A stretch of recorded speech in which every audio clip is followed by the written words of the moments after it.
أباد الدكتور عقاب عيازي أستاذ الدراسات Auqaab الاستراتيجية. Alizai, أرحب the بك دكتور professor of وأبدأ strategic معك studies. I would like to welcome بمسار you, Dr. المفاوضات. هل Auqaab الضغط Alizai, for هو joining us. I would like to ask you كل about the على negotiations. المسار This unclear الدبلوماسي أم من position, do you الممكن أن think this يكون is still هناك dominate عنصر the current فتاح؟ situation, or we can see any surprises soon? Well, the truth of the matter is there's no unclear situation. The uncertainty that actually exists doesn't really exist. The fact of the matter is we're in a position of a kind of stalemate here, where there is no war, no peace. We're in a situation where Trump says that the whole of the Hormuz Strait is open for traffic, yet when we look at the statistics of the number of ships that have been going through the passages, there's very, very, very little, primarily because on certain blockade that the Americans are putting, they're stopping certain ships going through, and vice versa, the Iranians are, and the insurance firms do not want to insure ships, which is obvious, for those to pass through. If you have no insurance and you are attacked, you lose a ship. And I think a lot of the owners of the ships are very reluctant to even commit to that until things calm down. And when you look at it this way, there is a certain balance erupting because, as far as I know, Trump is doing a wait and see strategy. Rather than use force and violence, I think his strategy now is more economic strangulation of Iran than anything else, to stop any ship that may go to Iran or any ship that may pass through and deliver goods to Iran in any which way. So I think that may well be another strategy that they're trying out because they have their own issues as far as violence is concerned. Their munitions are lacking, and reducing violence may actually be able to produce an environment where there could be some breakthrough, a mediation breakthrough. And Pakistan has been pushing this a lot lately. In fact, trying to get both parties to come to some form of understanding where they can maybe start talking at least on the peripheral aspects, on the parts that are not the core issues, but some of the aspects that can lessen the tension a little bit. But again, there is no trust at this moment.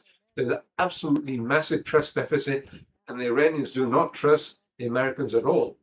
And it could be said the same way, the other way around. دكتور، يعني مضيق هرمز الآن هو عنوان Sure, the Strait of المرحلة Hormuz مع right رفع now is أيضا the شروط headline متصاعدة of the بين battle. الطرفين We can هذا see المضيق. increasing إلى demands أين between both تستمر sides. وإلى ماذا To what ستفضي extent هذه this battle المعركة؟ will continue, and what would be the results of this battle? I think we're looking at a long-term issue here. I think the Iranians have already settled on the fact that they can ride it out economically to some extent. And even if there is an upsurge in violence, they may be able to ride it out to a limited extent if the violence isn't so great. And I don't think Trump can force so much violence on Iran at this moment in time because he's under a lot of domestic pressure. The midterms are coming up. It's getting very close to that. It's campaigning season already.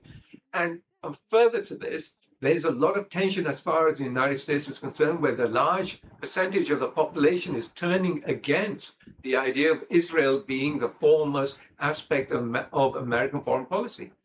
So when you've got even Republicans rethinking their political environment because they're going to lose the elections, they have to show that they're not part of or bought out by Israel or AIPAC. And I think a lot of the population has turned against Israel in many ways. So this is the impact that's occurring right now. And I think more than anything else, it's a bit of a gamble as far as Iran is concerned to hold it out as long as possible and try to make sure that they can push the Americans to the elections to this point where there is no turnaround, and so that Donald Trump loses the elections. He won't stop being a president, but he won't have the power that he has. American blockade has reshaped this equation of the Strait of Hormuz. To some extent, yes, but I think Iran may ride this out. It's a couple of months away before the elections. I think the Hormuz Strait could be blockaded, but I think that will affect more of the rest of the world than it will directly Iran. Iran could be supplied by land routes from the north and from Russia, from the Caspian Sea, for example. And as a result, there is a lot of supplies from air coming from different places. So I think in real terms, Iran is betting on this, that they can ride it out, and in the hope that the violence doesn't escalate too much. But the problem is, even Trump can't ride on too much excessive violence either. So, because he is likely to lose the elections, because the whole country is turning against this idea now. And this is where the real issue is. How long can he do this before who compromises? Will Trump compromise a little bit on the peripheral and then come towards some understanding to extend what we call the ceasefire? The 60-day ceasefire expires on the 17th of August. So will that be extended or not? I think we're getting close to, in a few days, for that to turn around. But then has there been a ceasefire? Because they've been bombarding each other constantly throughout this so-called ceasefire period. شكرا لك دكتور عقاب علزاي أستاذ Thank you so much, Dr. Auqaab Alizai, Professor of Strategic Studies. Thank you.